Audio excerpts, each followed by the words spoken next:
The alien Baron callously presented his immobilized daughter as a twisted jest. Yet Jackson Reed saw something far greater in her. The neon-lit corridors of Baron Thila's citadel cast an eerie violet glow on Jackson's battle-worn armor as he confronted the noble alien, his patience thinning with every moment. The Baron's emerald-hued skin gleamed with barely concealed amusement as he lounged on his crystalline throne, flanked by armed sentinels whose fingers twitched with restrained urgency. "My dear human," Thila drawled, his silver eyes glinting with malice. "Surely you understand that credits are scarce these days." Jackson clenched his jaw, the muscles in his stubbled face tightening. "We had an agreement, Baron. I eliminated your Ravager problem. Now pay up." The Baron's laughter rang through the chamber, a sound reminiscent of shattering glass. "Oh, but I have something far more valuable than mere credits to offer you." He gestured, and his guard swiftly vanished through an ornate doorway. "I don't have time for games," Jackson growled. "My ship needs repairs." His words faltered as the guards returned, pushing a wooden cart. Upon it lay one of the most exquisite beings he had ever seen. Her skin was a delicate shade of pale green, and her long, flowing hair resembled the midnight shadows. She was draped in a revealing beige gown that left little to the imagination, the corset-like bodice accentuating her curves in a way that momentarily robbed Jackson of speech. But it was her eyes, fierce, intelligent, and brimming with barely restrained fury, that truly captivated him. "Meet my daughter, Thila," the Baron announced theatrically. "She has been, shall we say, damaged goods since an unfortunate incident left her paralyzed from the waist down. Quite useless to me now, really. But perhaps you could find some worth in her." The princess's voice cut through the air like a plasma blade. "Father, you cannot." "Silence," Baron Thila snapped. "The deal is done. Guards, assist our human friend in loading his new possession onto his ship." Jackson stared at the Baron, then at the seething princess. This had to be some kind of cruel joke, but as he watched the guards unceremoniously hoist Thila onto a hover stretcher, he realized the Baron was utterly serious. "You can't just give away your own daughter," Jackson protested, even as his thoughts raced. "The black market would pay handsomely for an alien noble, paralyzed or not." "I believe I just did," the Baron responded smoothly. "Unless you prefer I have my guards escort you out without any form of compensation." Jackson's hand instinctively moved toward his sidearm, but he forced himself to lower it. He was a skilled fighter, but not skilled enough to battle his way through a fortress teeming with armed enforcers.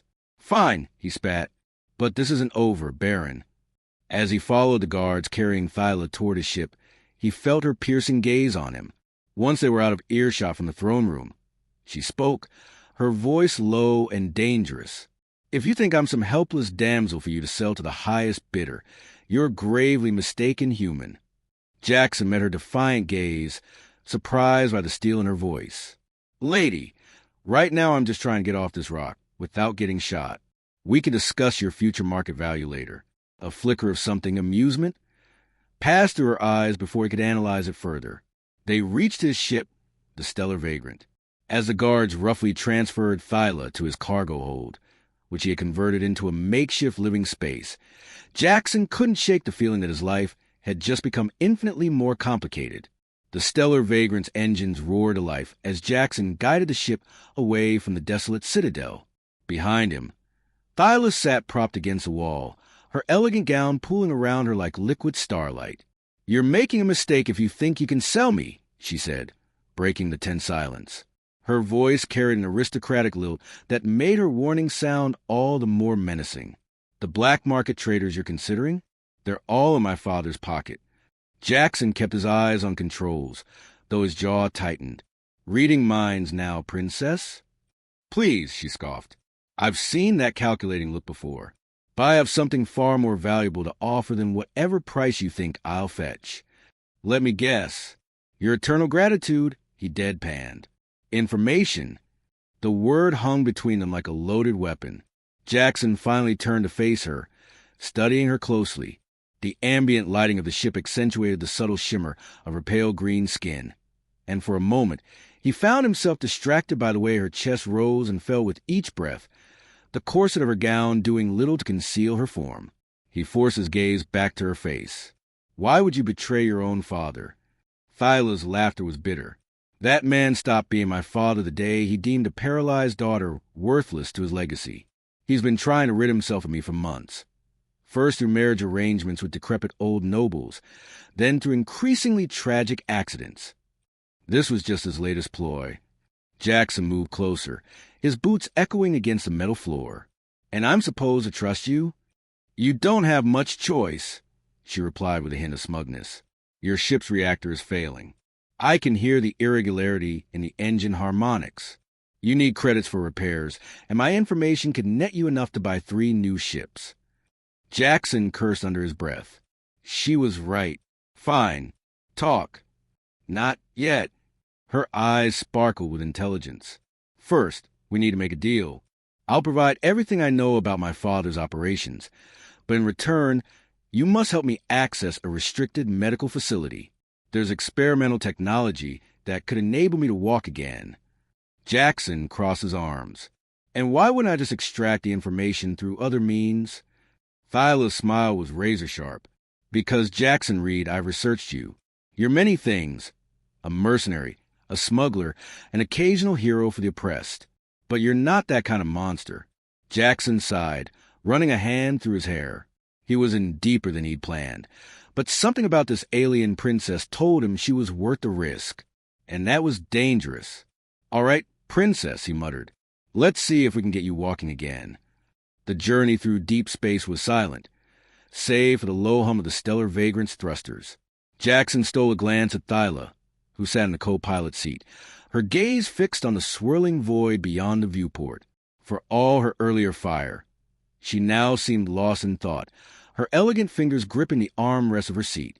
"So," Jackson finally said, breaking the silence, "this experimental tech you're after, where is it?" Thyla's expression hardened. "Vexus Prime, a high-security medical research facility. My father funded their latest projects, but even he doesn't have full access to their classified developments." Jackson let out a low whistle. "Vexus Prime? That place is a fortress.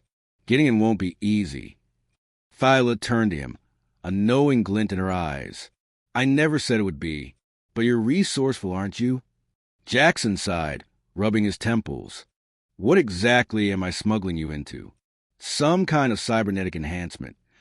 "Something more refined," Thila corrected. "Neurogenic regeneration. A full-body repair system designed to restore nerve function and mobility. It's experimental, costly, and strictly regulated." Jackson arched a brow. "And your father never considered getting this for you?" Thyla's lips curled into a wry smile. "Oh, he considered it. But not for me. For his war generals, his elite soldiers. In his mind, I was already a lost cause." Jackson shook his head, muttering under his breath. "Hell of a father." She chuckled bitterly. "That's one way to put it." The control panel beeped, alerting Jackson to an incoming transmission. He frowned, pressing a button to mute the signal. "We've got company.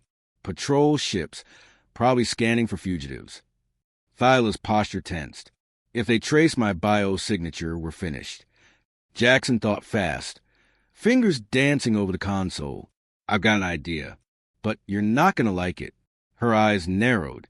"What are you?" Before she could finish, Jackson unbuckled her restraints and scooped her into his arms. She gasped, caught off guard as he carried her toward the ship's smuggling compartment. "Trust me," he said, opening a hidden panel in the floor. The compartment was small, lined with sensor-dampening materials. "Stay here. Stay quiet. It's the only way we get through this." Thila hesitated, glaring at him. "If you drop me, I'll find a way to kill you." Jackson smirked. "Noted." Gently, he lowered her into the compartment and sealed it just as the patrol's signal locked onto them. A crackling voice came over the comms. "Unidentified vessel. State your cargo and purpose." Jackson took a deep breath, forcing his voice to remain casual. "Just a lone trader hauling scrap metal to the Rim colonies." "Got a problem with that." There was a long pause. Then the patrol officer's voice returned. "Stand by for scan." Jackson drummed his fingers on the console, glancing at the hidden compartment. If the dampeners held, Thila would remain undetected. If not, they were about to have a very bad day. The ship trembled slightly as the scan passed through it. Jackson held his breath. Then, finally, "You're clear. Move along." Jackson exhaled, waiting until the patrol ships were a safe distance away before opening the hidden compartment. Thila looked up at him, unimpressed. "That," she said flatly, "was unpleasant." "Yeah, well," Jackson replied with a grin, offering her a hand. "Welcome to my world."